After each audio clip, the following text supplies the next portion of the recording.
All right, I do 7.12a.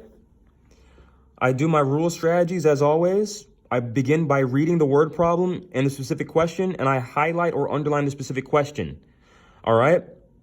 Next, I go to labeling. I label the boxes and the entire box plot, the minimum, the lower quartile, the medium, the upper quartile, and the maximum values. Which statement is best supported by the information in the box plots? A, the range of the data for Mr. Bonham's class is less than the range of the data for Mr. Kelso's class. All right, so Mr. Bonham's class, the range is from 16 to 6. The maximum value is 16. The minimum value is 6. 16 minus 6 is 10.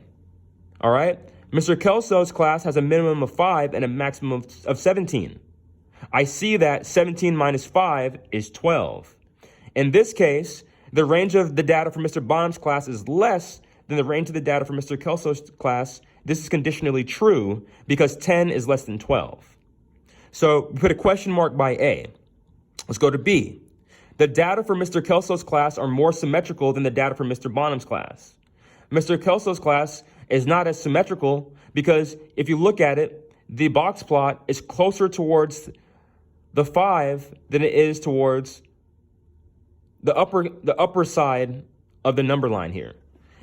In order for it to be more symmetrical, between 5 and 20, it would have to be a median of about 12.5. Because 5 plus 20 is 25, divide that by 2 is 12.5. So it would have to be around right here if it was symmetrical. So the answer is not going to be B. That's conditionally not supported by the data.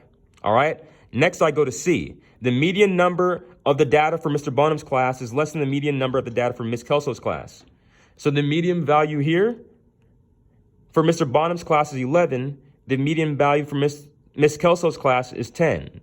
In this case, the median value for Mr. Bonham's class is more than, because 11 is greater than 10. So this is conditionally false. Let's go to D. After I look at D, I'll read the interquartile range of the data for Ms. Kelso's class is greater than the interquartile range of the data for Mr. Bonham's class. So the interquartile data is the difference between the upper quartile, also known as the third quartile, and the lower quartile, also known as the first quartile. For Ms. Kelso's class is 13 minus 8, which will give us an interquartile range of 5.